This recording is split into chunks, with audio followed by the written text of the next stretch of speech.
maybe something involved, more of a discrete math approach, or sometimes probability is involved in these types of problems.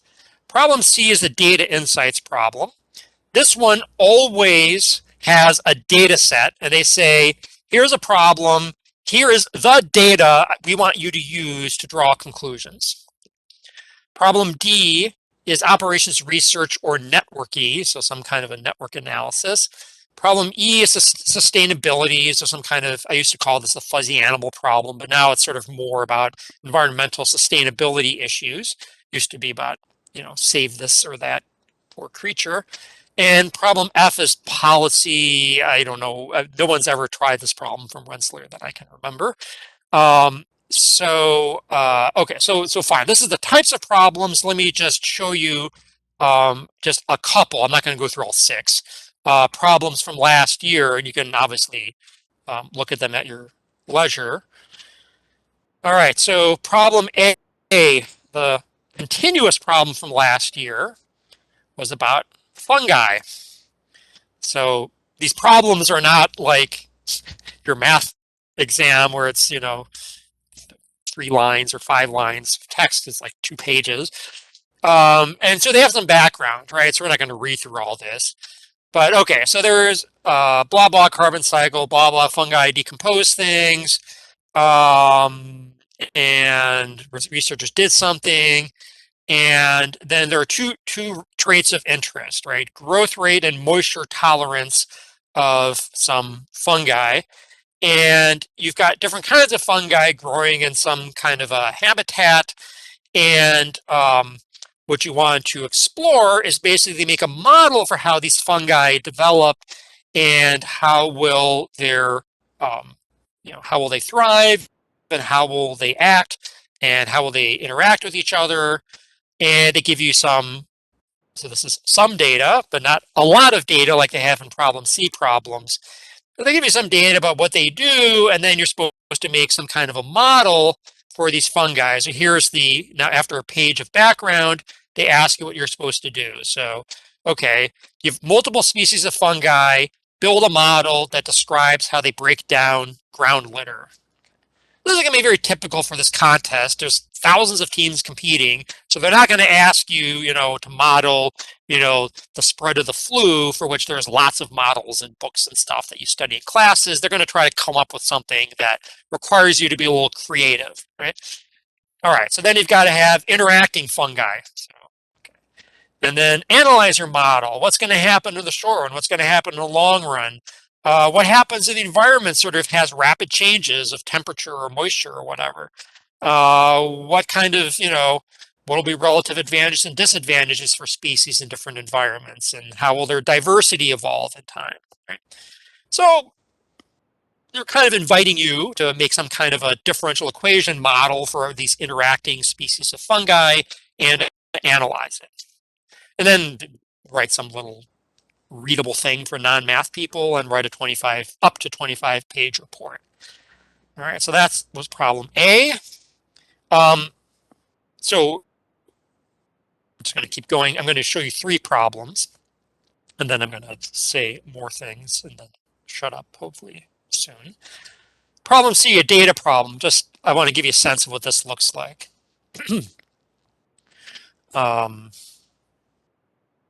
All right, so I think this is what murder hornets are. Anyway, there's some kind, maybe that's not the technical term. So, shouldn't they be calling it like the epsilon? Epsilon's kind of weak, right? But, I thought it's like you're not supposed to call things by regions anymore, right? Delta variant, Omicron. So now this should be the, gamma giant hornet. Was discovered on Vancouver Island, blah, blah, blah, blah, blah. And here's a map of detection sites of this murder hornet, and how it was detected, and whatever, some characterization. And then there is some big data file. Here it is, background information from Penn State, some huge data set of sightings of the murder hornet. And then what you're supposed to do, what are the questions? Here's the questions. Do you think that you can predict how this murder hornet will spread? Blah, blah, blah. How should, as murder hornets are discovered, how should the authorities prioritize which ones to try to confirm or not, based on which ones are reliable, I suppose. And then, like if you're trying to get rid of, if you're trying to murder the murder hornets, then how would you, based on the data of how they spread, what kind of data that you could see in the future would suggest that you've actually managed to wipe them out for now until the Omicron murder hornet invades or something, right? That's what a problem C problem looks like. And then the last one I'll show you is problem E, re-optimizing food. So this is a sustainability problem.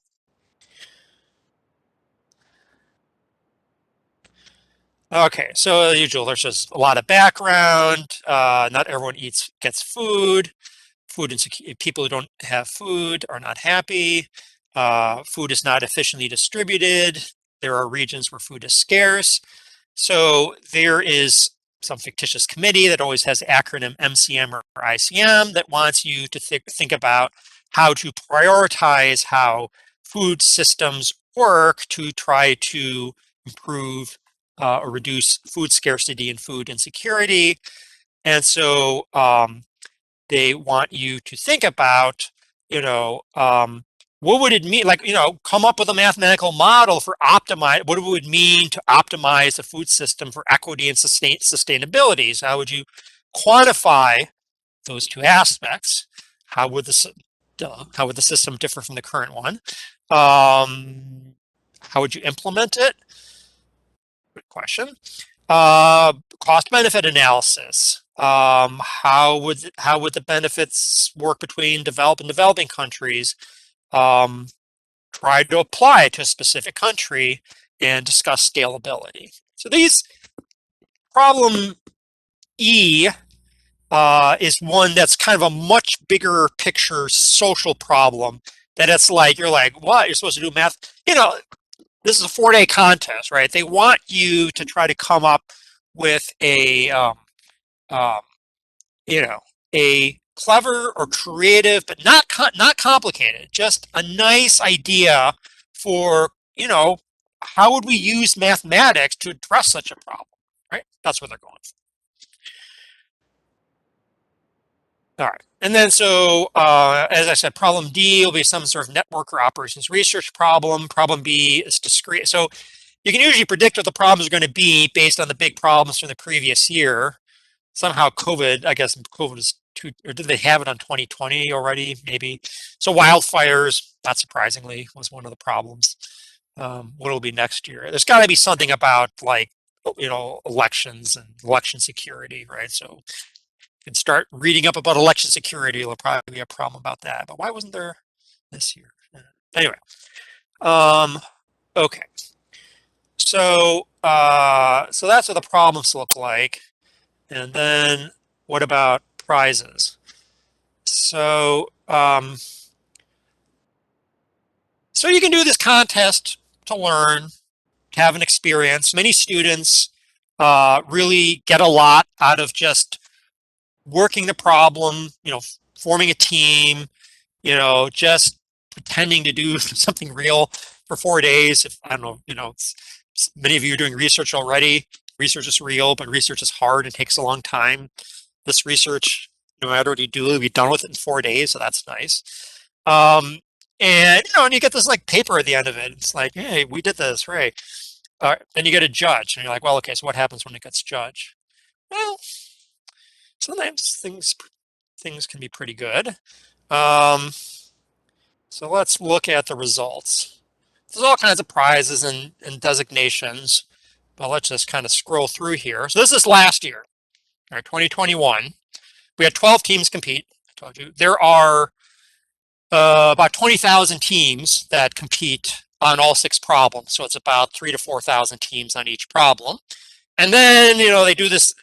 I'll show you this in a minute. They classify the solutions into different categories. And then at the very top, there are special prizes that you get from various societies. So, for problem A, which was the fungus problem, right? In addition to the judges for this, modeling mafia deciding which papers were the most outstanding, which they decided were these six. There were societies like the MAA, which is the Mathematical Association of America, right? So it's like math people. They also go through the top few hundred papers on each problem, and they say, hey, we like this one the best, right? And so last year there was a team from Rensselaer whose paper was judged by the Mathematical Association of America as being the best solution to this problem about fungi. And I think we have some students for that team still here. Hopefully they're maybe pipe up later today. And so we're going to have, I'll get to this in a moment, we'll have practices um, with we're going to have practices from between now and the contest. And in the first few practices, what I have in mind is for the students who are still here, for example, from this team, to discuss at more length what their solution looked like. So I'll save more comments for that on that later. All right, so scroll down. How about, okay, what about the murder hornets problem? Well, okay, so here's a bunch of prizes, and Oxford and Colorado did well. And Shanghai Jiao Tong always has teams at the top. Shanghai Jiao Tong and other Jiao Tong. Jiao Tong's transportation if you're not Chinese, right? All right, so blah, blah, blah. What about the re-optimizing food problem, right? Well, look here. Blind judging, right? It's not like the MAA loves RPI for some reason. But again, on this problem, the organizers decided these were the 5 best papers. RPI's paper was in the top few hundred, top 2%. But the Mathematical Association of America decided that the paper presented by the Rensselaer team on this problem was the best response to this problem out of the several thousand who responded. Right. So point is, not only can you enjoy the contest, but Rensselaer students are actually very well prepared and motivated some years, many years, to actually get top prizes in the contest. So not every year. Before this, we had a team in 2016 who got 2 prizes, and one of them was a scholarship, so they even got money. The MAA, unfortunately, is poor, so they didn't have any money. So you see a scholarship award. We had a team get that in 2016. So every few years, we typically have a team that rises to the either outstanding or a society prize, and that's something pretty cool to put on your resume, right? And then the department gets a plaque, and we start filling up a wall in the lounge with these plaques. I don't know if that satisfies you or not, but hey, your name's up there for posterity. We should take a field trip there at some point if we ever go back in person.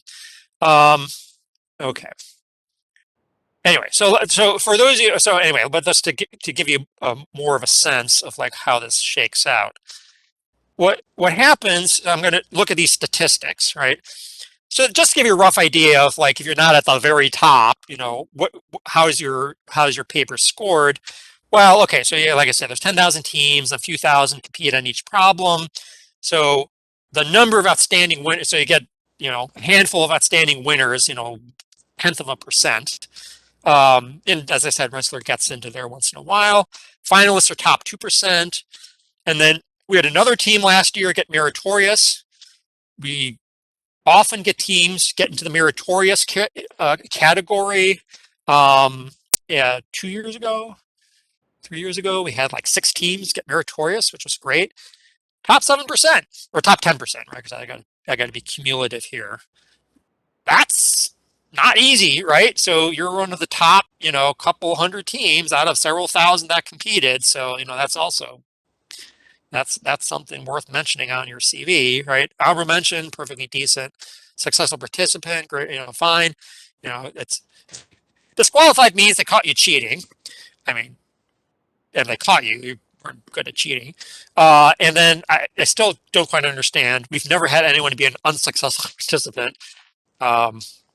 Even when teams don't submit, some teams give up, and then it's nothing. It's not that they're unsuccessful. I don't know what unsuccessful participant is. I'm still sort of I almost wonder if we should like reward the first Rensselaer team to be an unsuccessful participant. But anyway, uh, yeah. So, by the way, so if you need like the big motivation, um, some unfortunately not the MAA award, but the SAM award.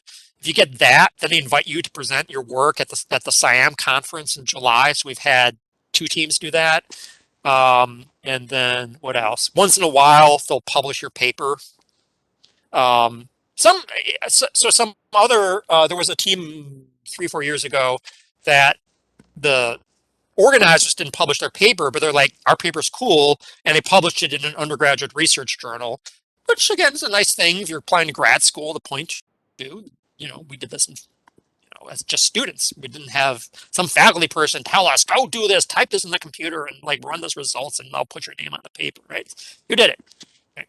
So I think the ability to take leadership and control and have this paper in hand that you can show and maybe even have a prize associated to, that's really cool.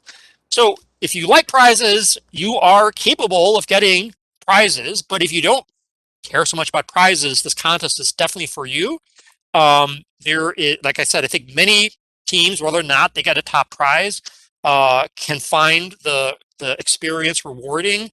In the practices, we try to give you a sense of how to approach problems and some of the techniques that are useful for thinking about how to approach like these vague real world questions with math. We'll kind of show what outstanding solutions look like, either from Rensselaer teams or from other teams that they get uploaded somewhere that I have access to. And yeah, so if you want to take this as a learning experience, by all means, this is intended primarily, even by the organization, as an educational experience, with the competition and the prizes just as like motivators, because some people find that motivating. But primarily it's to give you an opportunity to think about how to connect your class learning and your just your own interest in understanding things to some real world question and work as a team in a way that you may not, and it's like concise. It's not like a whole semester. It's 4 days. Unfortunately or fortunately, it's a little bit later in the semester than it normally is. Last year it was the second week of the semester, so it was like, well, great, no class is doing anything yet. That was probably gonna be around the first exam or something. So anyway, I don't know if that's going to be a problem, but if you really want to focus in on the contest and you've got class conflicts, we can always you can tell me about them. I can try to talk to your instructors if you need a little bit of leeway about something that's due right around then. They're usually supportive about this. And okay, so the last thing I will say, and what I'm going to do after this, after I stop talking, is I'm going to ask Jessica, who is the main coach, to just cover things I didn't cover. And Jessica was also a very successful undergraduate participant in this contest at her undergraduate school. I think in all 3 years, her team scored in the top category, more or less. She can be more precise about that. And so that's one reason she's a coach, because she had her great experience as a participant herself. And then she can say her words, and then I'm going to ask for the undergraduate participants from last year who want to share what they think might be useful for other students to hear, to help them to decide, do they want to give this a try? Now, by giving this a try, I don't mean signing up for the contest. We don't have to decide who is competing in mid-February until about a week or two before. Right. So we'll have practices starting next week. They'll be virtual next week, and then hopefully in person. And the practices you can come to whether or not you intend to compete and participate in the competition. People will start forming teams. I know maybe there's one team that's already formed, or maybe some of you who are coming back already know who you want to work with, and that's great. We'll get to that in a few weeks, but the first few weeks are a chance for you to get a sense of what the contest is like and what the problems are like, and is this something you want to invest your time in? So if you for now, if you're interested in being on the mailing list, meaning you would like to be informed about practices, then what you'll want to do is you'll want to follow the link in the that I put in the chat, if I can find it. Right.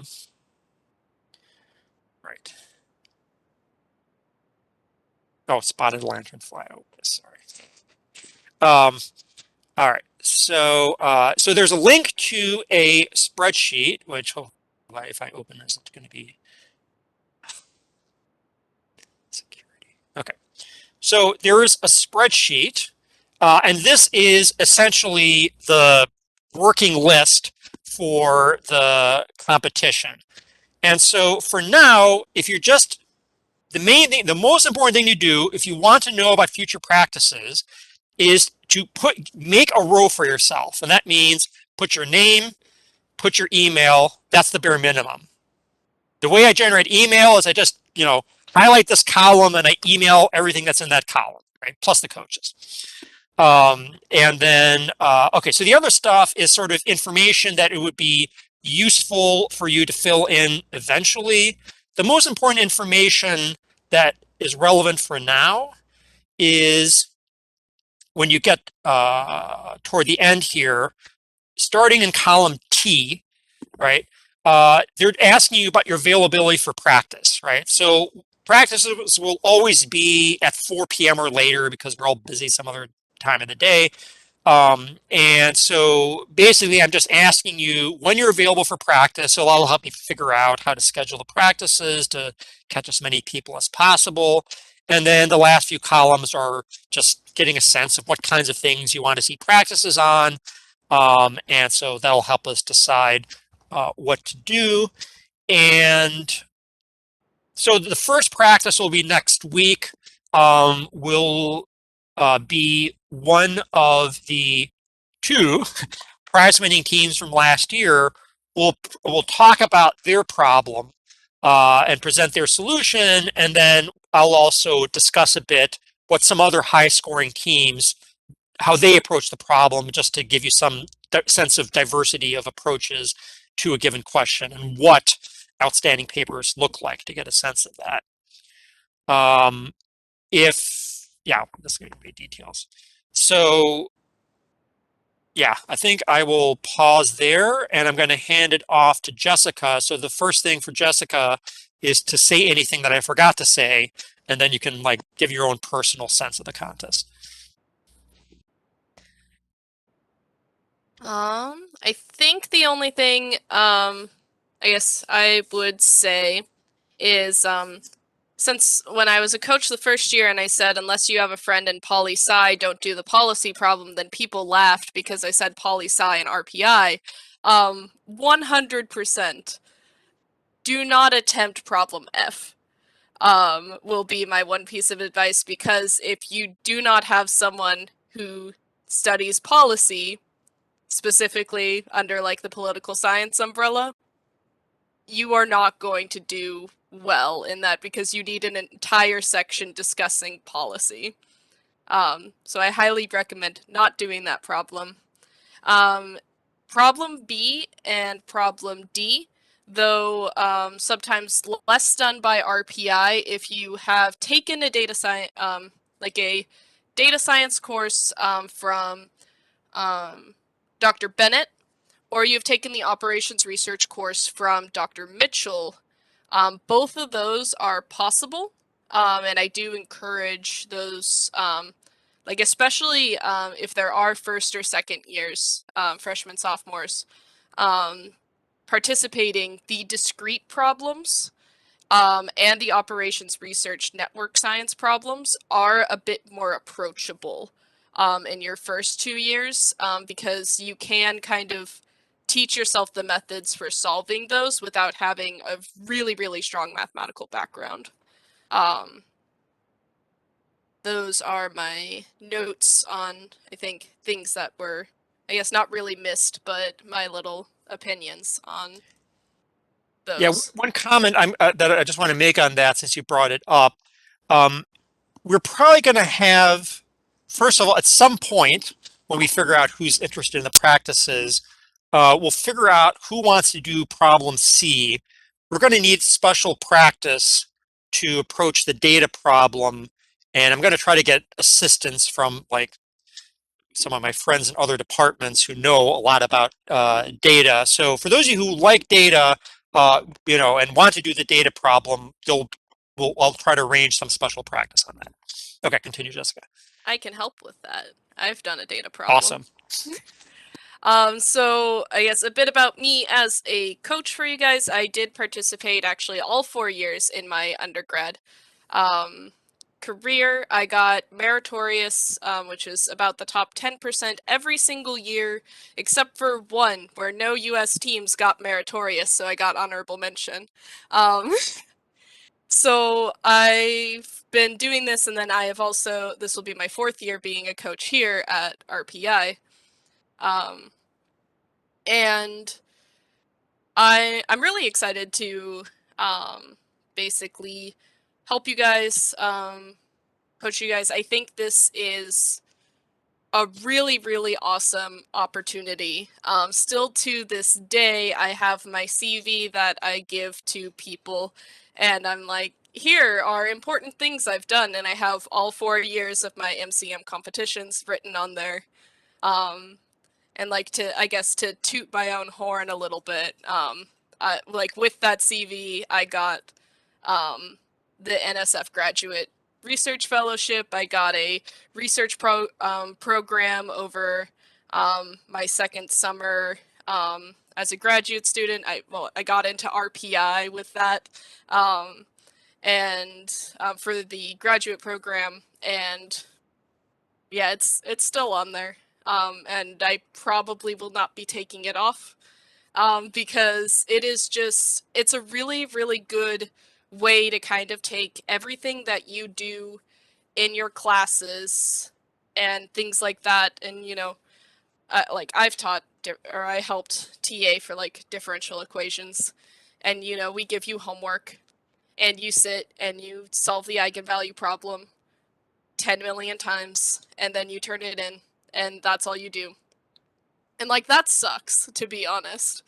So it's really cool to take all the stuff that you learn in these classes and then you try applying them to problems that actually make sense, potentially would have an impact on the world to have a solution for.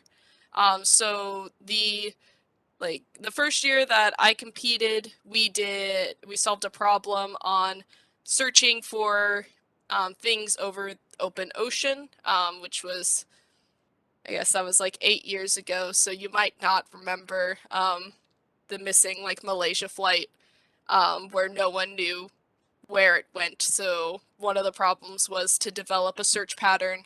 That was actually one of the discrete problems. The next year, we had cleaning up space debris in low orbit. So if you remember, I believe it was the film Gravity. Was it Gravity? Yeah. So Kessler syndrome, which is the idea that space debris is going to become such a problem, we're not going to be able to go into space. So one of the problems was, how do we eliminate space debris? You're going to notice a theme here. That was also the discrete problem. I really love the discrete problems. And then there was a couple years ago, or I guess I say a couple years ago, the last 3 years don't exist. There was optimizing TSA queues where, like, how can we make going through security faster at the airports, because sometimes those get really backed up. And that's actually something that is still kind of a problem now. Like we have social distancing and things. How can we make these queues go faster while still maintaining security?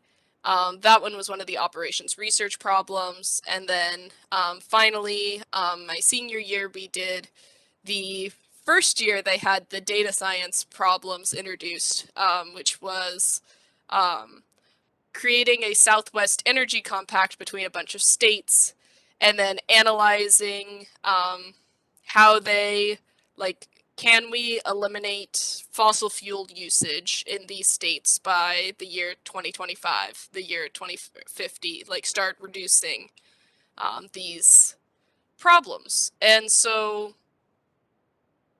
all of these actually, like pretty much everything that I did, except for the TSA problem, or I guess like for two of them, like both the discrete problems, I just solved a linear program, which is a very, very baseline, like I would say one of the simplest like operations research problems to solve is just like this linear program. You can plug it into Excel even, and Excel will solve it for you.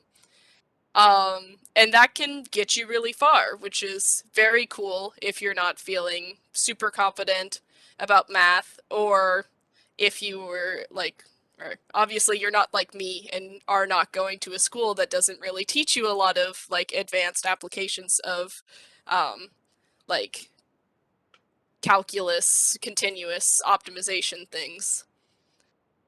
Um, Other ones are like if you're taking any computer science courses, some of the operations things you can actually just run simulations and do analysis on your simulations.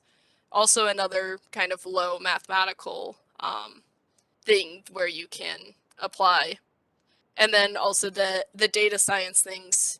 I think probably you can't get as far now, but you used to be able to get pretty far by just being able to effectively clean data, which I think is honestly the most difficult part of the data science things, is going through and figuring out what data do we need, how do we clean this, how do we make sure that like things are actually working. No matter what, I guess like it's really, really cool that RPI we always do extremely well, but we are simply, I guess, like not, I guess like we have high expectations in that like we will naturally do very well, but even if you are just a successful participant in the end, that is still like a huge deal because you sat down and did like this mathematical contest, which is just really cool in the first place. And so like even if like I mean I had only taken the calculus as equivalent to calculus 2 when I first competed. I was with a my teammate was a senior year biology student who hadn't touched math since calculus their first year, and a fourth year computer science guy, and we were like, today we are a team, and we got meritorious that year. So, like, don't feel like, oh my gosh, I don't know how to, like, I don't feel confident doing math. Like, just do it. Because there are a lot of ways that approaching things from an angle that doesn't really, I guess, isn't the most obvious way, is kind of things that will give you the edge. Um, my year where we did the missing airplane, there was an entire section of our paper where we built paper airplanes. And we threw them along a straight line, and we measured how far they deviated from the intended path that we shot them on. And we had an entire section in our paper, the scientific analysis of paper airplanes to figure out how far a shot may go. And then we developed a basically search grid for looking across that area. And I think the reason that we got meritorious that year is because the like the kind of high level obvious mathematical way of being, how do you search for something that's been lost in an airplane, is like, okay, well, we can take the airplane's trajectory and the earth is rotating underneath it and the water currents do this, and so we can predict where this is. And we just like, we didn't consider that. That wasn't an obvious idea to us because none of us really were strong mathematicians at the time. And so we just created an optimal search pattern. And because of that, it was unique enough that they were like, okay, we're gonna give you meritorious for this, um, which is really cool. So I just like I am 100% here for every single one of y'all to like attempt to do this, um, and just have a good time. I really enjoy making RPI pay for a bunch of teams to participate. Um, it's just a fun time. And since I started here, we've kind of doubled enrollment for number of teams competing. So I highly encourage everyone to sign up because it is just a lot of fun. And I think that's all I have to say.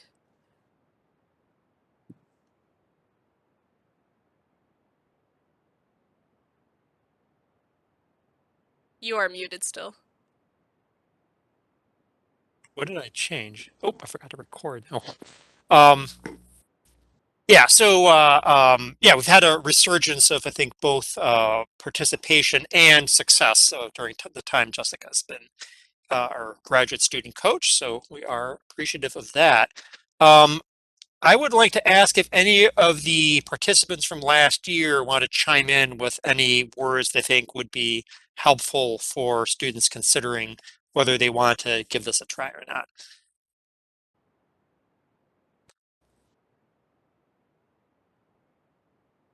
I'd say just give it a try. It's if you can make a team of people that you think you'd like working with, it's pretty fun to compete in, and you might surprise yourself. I didn't expect to do as well my first year as I did either, and uh, getting a sense of what the competition is, if this is one of your if this is your first time doing this, I think is really helpful. And even if you're a junior or senior and this is maybe your last time doing this, uh, as has been said, it looks really good on a resume. And even if you don't expect to get an award, you might. Yeah, if I could just add on to what Jake said there. Hi, I'm Aaron. Jake and I were on a team last year for Problem E. Um, yeah, so I would just add to what he said Yep. there. This is definitely something worth doing. Definitely worth trying out. And it's a great collaboration experience, kind of one like no other. And I think some of the great attributes of it would be really just how brief it is. So you'll get a chance to collaborate with others rather intensely over a course of like 5 days, and it's kind of a very unique experience, kind of like really condensed, kind of a lot like research. Um, so yeah, I really recommend it to anybody. It's just a great opportunity for you to kind of apply your skills that you've been gaining in college. Hi, I'm Scott. I'm going to just something specific. I'm sure a lot of people are probably concerned about uh, being able to uh, like deal with classes at the same time as competing, um, especially within the, at least in my experience within math and physics. Any professor, like, is pretty willing to let you participate in this and make exceptions for you, whatever, it got to a point where one of my professors had to send out an email because like there was like 10 different people in the class that were all doing it and who were all saying, oh, like, I can't make lecture. And I guess I'll just add on that my experience, I teamed up uh, with two people that I had a class with. It was foam, and who I knew only from the class, not much outside of it. I think that COVID probably changes the dynamics of how like teams work. Like I never met one of my team members in person, and I still have not met them in person because he graduated, and you know, um, but yeah, it's if you're I'm very competitive, so I really enjoyed the like, oh, what do you mean you're not going to stay up for 18 hours straight on the first day? And um, it it definitely felt cool doing something where I knew like, okay, no matter how well I do, like that's not gonna like put a paper out. It really is a probably the best example of like teamwork that I've had throughout college. So hello, so I'm Yuan, and I I feel like an important thing uh, like about this competition is your time management skill, and I think it helped me to be good at time management to work efficiently over the course of just 4 days. So and uh, and also like the other people mentioned, teamwork, um, because because I feel like it's a lot of time it's not about like how smart you are, it's about like how you collaborate with your teammates to work on multiple things. So like each person like they work with different components. So like you can piece it up and so like as a team you can use your time wisely. And also I feel like I really enjoyed the competition because I think for the creativity part it was really fun.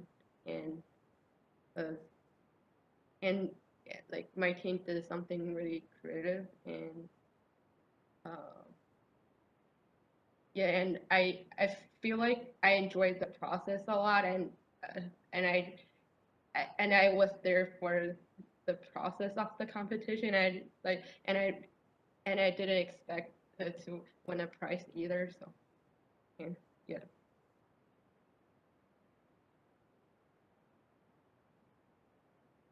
Kunyuan was on the other prize-winning team working on the fungi problem.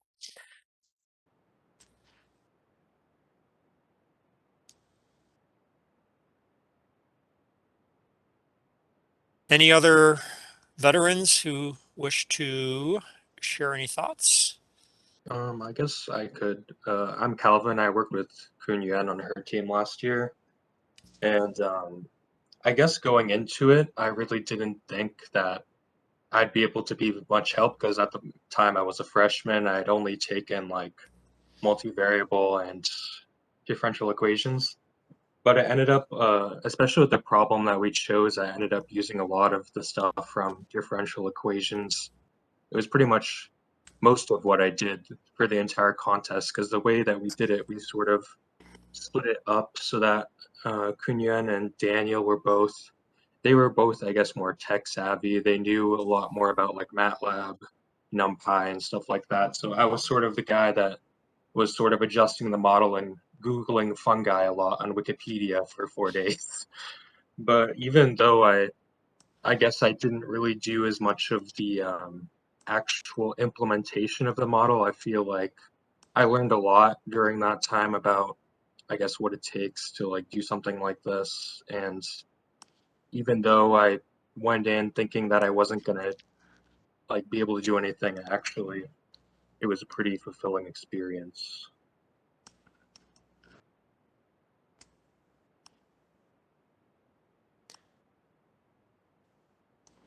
Yeah, I think couple of thoughts based on what has been said. So one is, this is, I mean, of course, more experience will allow you to, do more things, but first year students have done very well. So Calvin was on a, prize winning team and contributed, and, even from, um, taking a differential equations class, not 4,000 level something, just enough to be useful. And a lot of what they're looking for is not necessarily, I mean, typically, it is not essential that you're doing something very sophisticated. They're looking more for creativity and clever approaches that could be based on rather, more foundational or fundamental mathematics that you would learn in earlier classes.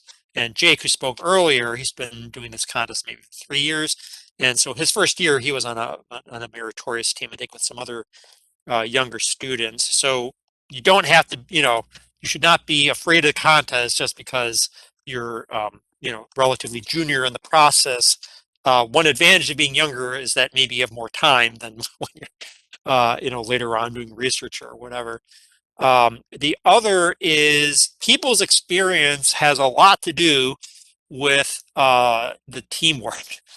And so you have, some reports where the teams, even though maybe they're didn't know each other well beforehand, have a great synergy and they work well together.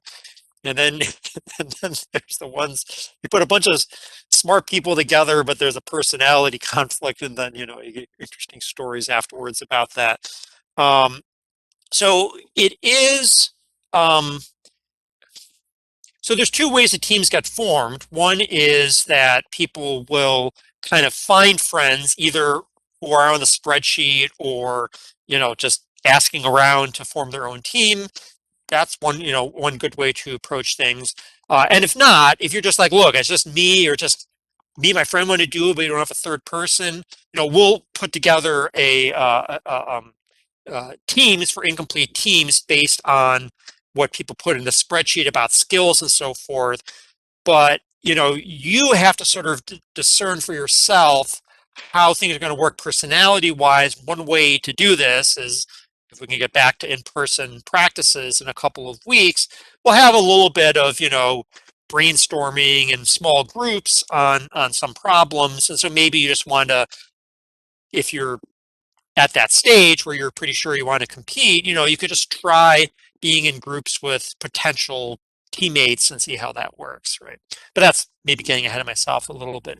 One thing that is pretty remarkable is that the vast majority of our high performing teams have a mixture of, well, I guess now I'd be, well, no, this is getting more sensitive, isn't it? All right, so let me put it this way. Last year, we did have a team of all men get a top prize. It is not but the ratio of success of teams that are not all men and not all women are much higher than teams that are all of one gender type for whatever reason. So I just want to put that out there as just an observation over the history and just try to encourage when you're forming your teams that diversity certainly helps. If you have just replicas of yourself all working together, you may not get right as rich a paper as you might if you sort of have a broader group of teammates representing different perspectives and talents. Anyone have any questions on the contest that would or the process? So what would happen after today, after we sign off, is I'm going to go through the spreadsheet, I don't know, tomorrow or something, and then I'll schedule a practice next week where one of the MAA prize winning teams from last year will discuss their problem and solution, and I'll email that to everyone who's on the spreadsheet. And then we'll have eventually, once we get in person, we'll have more active participation in practices going forward. And I'll work with Jessica on what we'll do in those practices. And I think we're going to have some other assistant coaches this year. And so stay tuned. Any questions about that would help people decide whether they want to go forward or not?